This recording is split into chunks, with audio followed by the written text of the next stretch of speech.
Assalamualaikum warahmatullahi wabarakatuh. Perkenalkan, nama saya David Winlasono.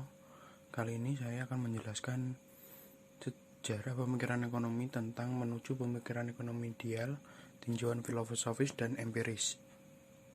Latar belakang pemikiran ekonomi sebenarnya dimulai dari masa praklasik, yaitu pemikiran ekonomi zaman Yunani kuno, skolastik, merkantilisme, dan fisiokrat.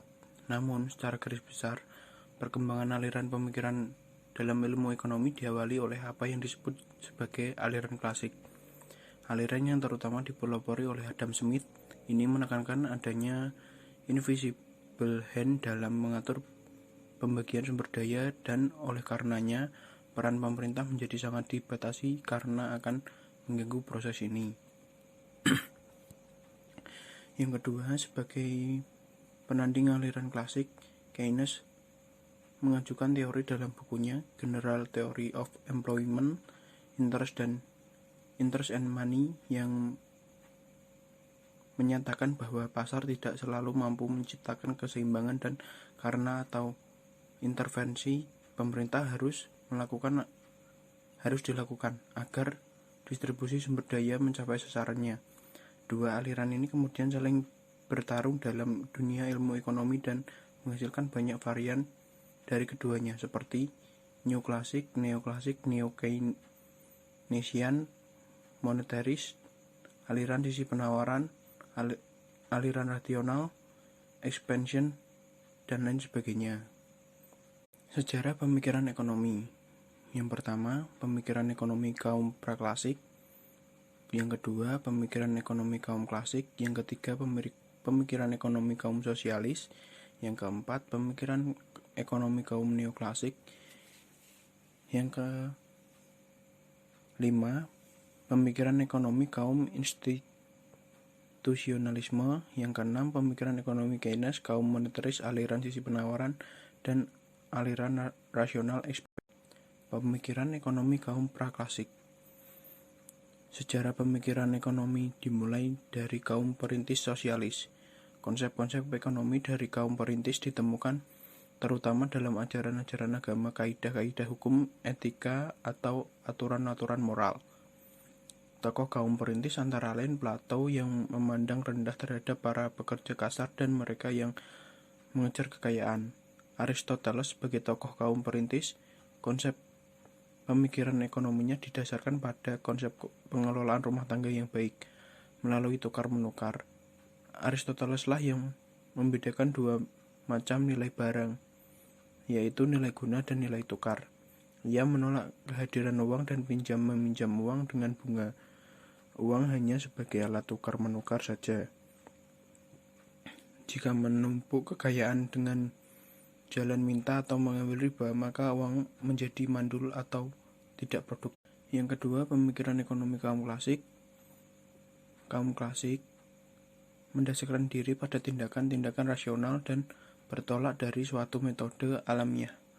Keseimbangan yang bersifat otomatis, di mana masyarakat senantiasa secara otomatis akan mencapai keseimbangan pada tingkat full employment. Asas peraturan kehidupan perekonomian didasarkan pada mekanisme pasar.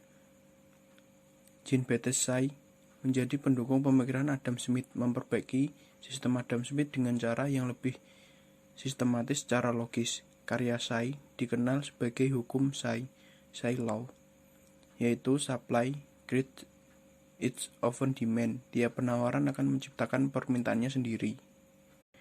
Yang ketiga, pemikiran ekonomi kaum sosialis. Tokoh kaum sosialis yaitu Lauderdale mengajukan kritik bahwa nilai barang ditentukan oleh kelangkaan dan permintaan, sedangkan Muller dan List melihat barang ditentukan oleh modal fisik tetapi juga oleh modal spiritual dan modal mental.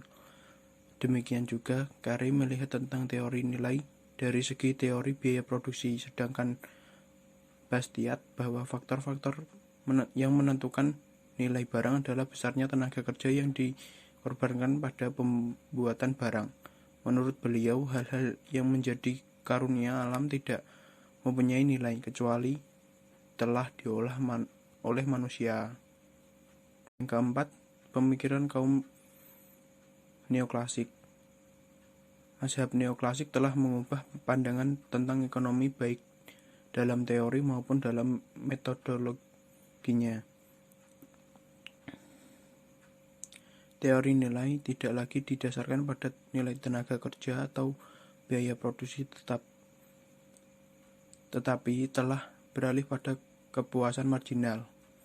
Salah satu pendiri mazhab neoklasik yaitu Gosen. Dia telah memberikan sumbangan dalam pemikiran ekonomi yang kemudian disebut sebagai hukum Gosen 1 dan 2. Selain Gosen, Jevons dan Merkel juga mengembangkan teori nilai dari kepuasan marginal. Yang keempat, pemikiran ekonomi kaum institusionalisme. Inti pemikiran Veblen dapat dinyatakan dalam beberapa kenyataan ekonomi yang terlihat dalam perilaku individu dan masyarakat. Tidak hanya disebabkan oleh motivasi ekonomi, tetapi juga karena motivasi lain seperti motivasi sosial dan kejiwaan. Maka Veblen tidak puas terhadap gambaran teoritis tentang perilaku individu dan masyarakat dalam pemikiran ekonomi ortodoks. Veblen melihat pengajian ilmu ekonomi dari berbagai aspek ilmu sosial sehingga diperlukan interdisiplin. Oleh karena itu, Veblen mendapat tuduhan bukan sebagai seorang pemikir ekonomi, tetapi sebagai seorang sosiologi. Selanjutnya, pemikiran ekonomi Keynes, kaum monetaris, aliran sisi penawaran dan aliran rasional expansion. Pandangan Keynes sering dianggap sebagai awal dari pemikiran ekonomi modern. Ia banyak melakukan pembaruan dan perumusan ulang doktrin-doktrin klasik dan neoklasik. Keynes menganggap peran pemerintah perlu dalam pembangunan. Keynes juga dianggap sebagai peletak dasar ekonomi makro yang sebelumnya baik aliran klasik maupun neoklasik menggunakan analisis ekonomi secara mikro. Keynes melihat hubungan di antara variabel-variabel ekonomi seperti pendapatan, konsumsi, tabungan, pajak, pengeluaran pemerintah, ekspor-impor, pengangguran, inflasi secara agregatif. Selanjutnya, pemikiran ekonomi masa kini. Tinjauan filosofis. Pemikiran ekonomi yang ditetapkan di dunia saat ini didasarkan diri kepada pemikiran neoklasik. Aliran ini merupakan perkembangan lebih lanjut dari aliran klasik yang dirintis oleh Adam Smith, di mana campur tangan negara boleh dikatakan tidak ada dalam urusan ekonomi, ditambah dengan menggunakan matematika dan dalam analisis ekonomi yang dilakukan Santosa 2010. Menurut Mubiarto, ilmu ekonomi yang diajarkan dan diterapkan di seluruh dunia sejak Perang Dunia Kedua dirintis oleh buku Paul Samuelson yang berjudul Economics and Introductory Analysis.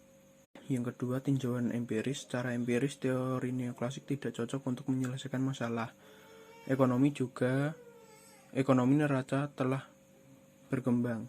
J.H. buku dalam Sentosa telah menyatakan terdapatnya dualisme sosial ekonomi pada masyarakat di Hindia Belanda. Negara berkembang perlu ilmu ekonomi yang spesifik.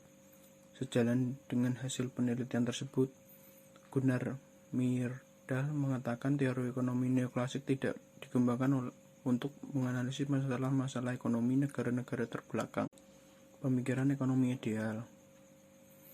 Austrian Economic yang menerima banyak ajaran ekonomi neoklasik kecuali konsep keseimbangan post-Keynesian economic yang sangat kritis terhadap ajaran neoklasik dan menekankan pada pentingnya ketidakpastian. Serafian Economic mendasarkan pada konsep production komoditas dalam arti komoditas sektor real menjadi ekon analisis. Kompleksi teori yang menerapkan konsep dinamika non-linear dan teori kekacauan terhadap isu-isu ekonomi. Evolution Economic yang memperlakukan perekonomian sebagai sistem evolusi mirip ajarannya Darwin. Pemikiran ekonomi kelembagaan. Tinjauan filosofis ekonomi kelembagaan adalah paradigma baru dalam ilmu ekonomi yang melihat kelembagaan rule of the game berperan sentral dalam membentuk perekonomian yang efisien. Ada dua macam, old institutional economic dan new institutional economic. Old institutional economic lahir dari kritikan Thorsten Veblen atas asumsi dasar ekonomi klasik atau neoklasik yang dianggap lemah. Tinjauan empiris kekuasaan dalam kepemimpinan mengaruhi praktik laporan keuangan yang di budaya Jawa dituntun oleh pedoman bijak ing ngarsa sing tulodo ing madya manungkarsa dan tuturi handayani. Studi ini pada akhirnya menunjukkan bahwa akuntansi adalah ilmu sosial yang tidak bebas nilai, tetapi merupakan realitas yang dibentuk atau dikonstruksi secara sosial. Kesimpulannya, pemikiran ekonomi neoklasik tidak cocok diterapkan di negara berkembang termasuk Indonesia. Pemikiran ekonomi yang ideal adalah pemikiran ekonomi yang holistik, multidisiplin, dan orientasi kesejahteraan masyarakat. Pemikiran ekonomi kelembagaan secara filosofis dan empiris bisa dijadikan sebagai pemikiran ekonomi yang ideal. Terima kasih. Wassalamualaikum.